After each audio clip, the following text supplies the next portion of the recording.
When people think of aging, the first signs they notice are often in the mirror. Wrinkles becoming deeper, skin turning thinner, that healthy glow fading.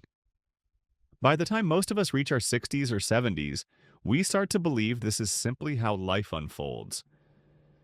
We accept sagging skin, poor sleep, and fatigue as if they are permanent companions of age. But here's something surprising. What if age wasn't the only factor? What if part of that decline came not from years lived, but from what we put or fail to put into our bodies each morning? Science is beginning to show that diet plays a massive role in how gracefully we age. And in fact, some of the answers may lie not in expensive serums or pills, but in something as humble as a bowl of breakfast porridge. Welcome back to the Senior Health Podcast. I'm Dr. John Miller, and sitting across from me today is someone who embodies the meeting of tradition and longevity. He is more than 80 years old, still sharp, still active, and still guiding patients with the wisdom of traditional Japanese medicine.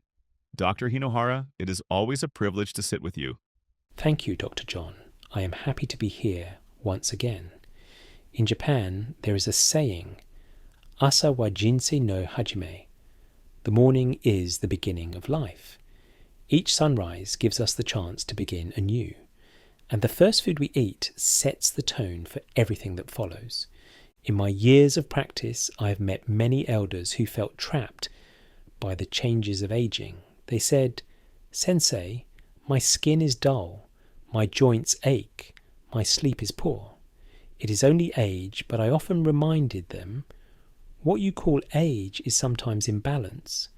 Just as a garden wilts without water, the body withers when it is not nourished properly. The truth is, decline is not always destiny. That's powerful. In Western medicine, we often look for solutions in creams, injections, or supplements. But you're saying that what we eat in the morning, something as ordinary as porridge, might quietly protect collagen, restore energy, and even improve sleep. Why do you think so many of us overlook this connection? Because the truth hides in simplicity, Dr. John. People are drawn to the complicated, to what is marketed as new. But nature does not shout. Its wisdom comes in small, patient acts. A bowl of grains simmered slowly, a root added for balance, a fruit for calmness. These appear simple, yet they can shift the rhythm of the body in profound ways. When I speak of collagen, for example, the protein that keeps skin firm and joints strong, many people imagine powders in bottles, but collagen is not preserved by powders alone.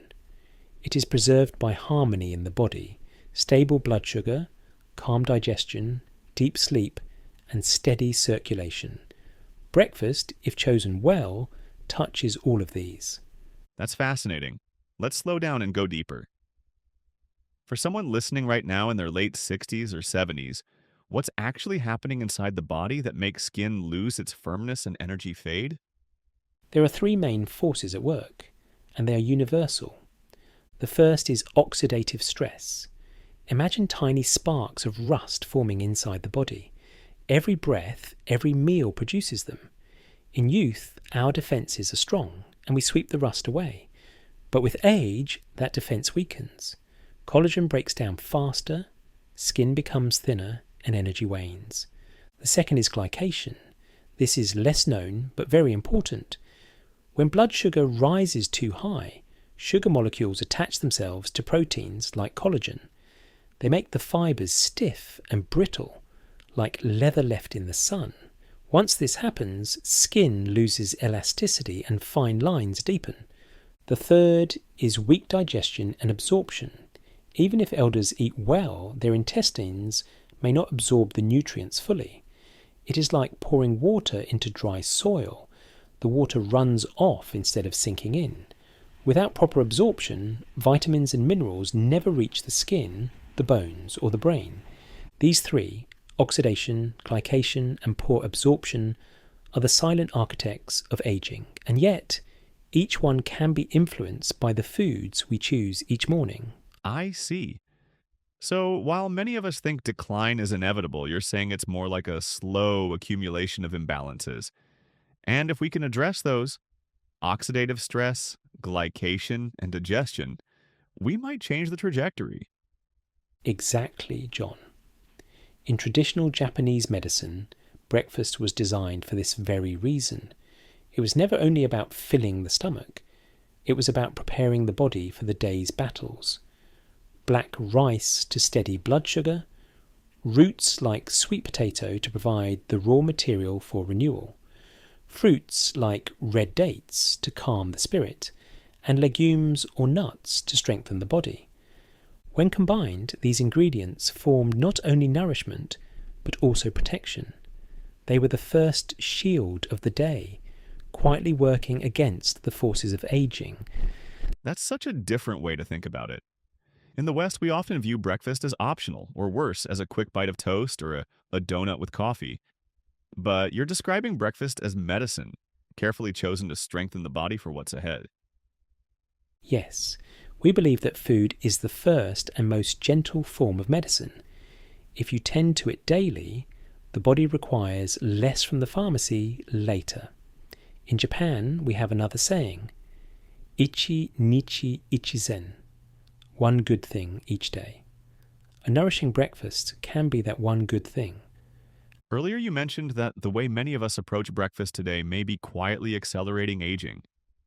When I look around at the typical morning routine in the West, I see toast with jam, a bowl of cornflakes, maybe a muffin or pastry, and of course, coffee with sugar and cream. And some people simply skip breakfast altogether. On the surface, these don't look harmful, but are they really contributing to wrinkles, low energy, and even poor sleep later in life? Yes, John, these habits may seem small, but repeated every day they build up harm over years. Let us look at them one by one. Take white bread with jam. White bread is made from refined flour, stripped of its fibre and nutrients. When eaten, it quickly breaks down into sugar, sending blood glucose soaring. The jam, mostly sugar itself, adds to this rise. What happens next is glycation. The sugar molecules bind to collagen fibres, making them rigid and brittle. The skin loses its softness. Wrinkles form more deeply. Joints may also stiffen. Then pastries with coffee. The pastry brings sugar and refined flour, while the coffee gives a jolt of stimulation. Together, they create a spike of energy followed by a crash. For seniors whose systems are less resilient, this cycle is particularly draining. It can leave them fatigued by mid-morning, with cravings for more sugar later in the day. And finally, skipping breakfast altogether. Many seniors tell me, "Sensei, I am not hungry in the morning, so I eat nothing until lunch." But the body has already fasted for many hours during the night. Without gentle nourishment, cortisol, the stress hormone, rises higher.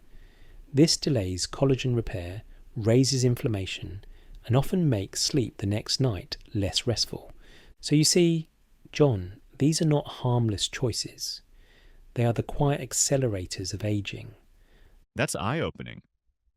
I think many of us assumed skipping breakfast might even be healthier, since intermittent fasting is often talked about these days. But you're saying for seniors especially, skipping may actually backfire. Yes, intermittent fasting may benefit some younger people with strong digestion, but in older adults, the body is like a fire that burns low. If you do not add wood in the morning, the flame weakens. The result is fatigue, poor digestion, and restless sleep. Elders need warmth and steadiness. A small bowl of nourishing food in the morning provides that foundation. It is not about eating a large meal. It is about sending the right signals to the body. You are safe, you are nourished, you can repair. That's such an important distinction. It's not about eating more, it's about eating wisely. So let's turn toward the positive. If we wanted to rebuild breakfast into something that protects collagen, steadies blood sugar, and supports digestion, where should we start? We begin with what in Japan we call wa no shoku, harmony of food. Each element has a purpose. Some defend, some rebuild, some soothe, and some strengthen. Together they create balance. The foundation is black, sticky rice. Its deep purple hue comes from anthocyanins, powerful antioxidants also found in blueberries. They protect collagen from oxidative stress, the tiny rust that damages cells. Unlike white rice, black sticky rice digests slowly. This prevents sudden sugar spikes, shielding collagen from glycation. Next, we add sweet potato. Its orange colour signals beta-carotene, which the body converts into vitamin A. This is the raw material the skin uses to renew collagen. Sweet potato also provides vitamin C, another key nutrient for collagen repair. Where black rice protects, sweet potato rebuilds. Then comes red dates, known as jujube and Chinese yam. Red dates nourish the blood, provide vitamin C, and contain compounds that calm the nervous system. They gently support energy during the day and deeper sleep at night. Chinese yam soothes digestion, acting like a balm for the intestines. This ensures nutrients are absorbed properly. Without absorption, even the best diet does not reach the tissues. Finally, we add peanuts and a touch of brown sugar. Peanuts bring plant protein and vitamin E, which keeps skin hydrated and protects it from oxidative stress. A sprinkle of brown sugar adds warmth and trace minerals like iron. But when eaten with fibre-rich grains and legumes, it does not cause the same harmful sugar spikes as pastries. When all of these are simmered slowly into porridge, their powers combine. One ingredient alone is helpful, but together they harmonise, defending, rebuilding, calming and strengthening. That's remarkable. And from a Western medical perspective, everything you've described has strong evidence behind it. Anthocyanins in black rice have been shown to reduce inflammation and improve cardiovascular health. Beta-carotene and vitamin C in sweet potatoes are well known for supporting skin renewal. Jujube fruits have studies linking them to reduced oxidative stress and better sleep quality. And vitamin E from peanuts protects skin cells from free radical damage. It's fascinating how modern science is now confirming what traditional Japanese breakfasts have practiced for centuries. Yes, John, it is like two rivers meeting. Traditional knowledge flowed quietly for generations, while modern science now provides the measurements. Together they show us the full picture. Our ancestors did not have laboratories, but they had observation. They saw that a bowl of black rice gave steadier energy than white.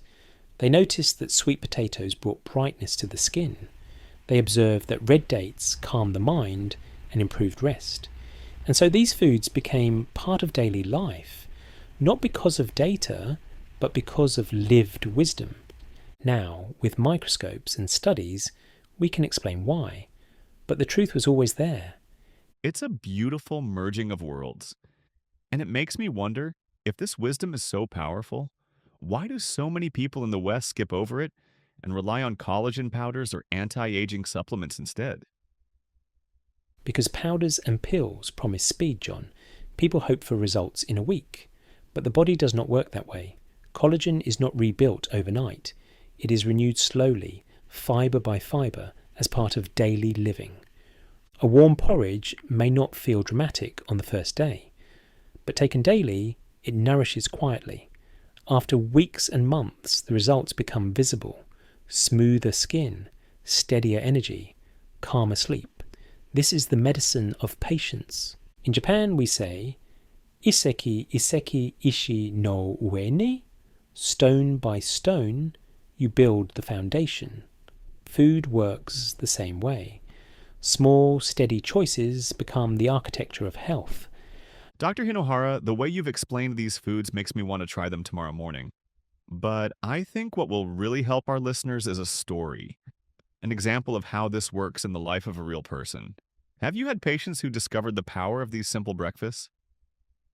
Yes, John, many. But let me share one that still warms my heart. Several years ago, I met a woman named Mrs. Tanaka. She was 72, a widow living alone in a quiet neighborhood. She came to my clinic with a heavy sigh and told me, "Sensei, my body feels older than my years. My skin is dull, my digestion troubled, and no matter what I try, my sleep is restless." She had tried many creams, even expensive collagen powders, but she said nothing seemed to work. Her mirror reflected fatigue. Her friends told her, "It's just age. Accept it." And so she began to lose hope. When I asked about her meals, she admitted she often skipped breakfast or had only coffee and toast. Lunch was usually quick, noodles or packaged foods. Dinner was late and heavy. I looked at her gently and said, "Mrs. Tanaka, this is not fate. This is imbalance." She laughed a little and said, "How can food change my skin?" But I gave her a simple prescription.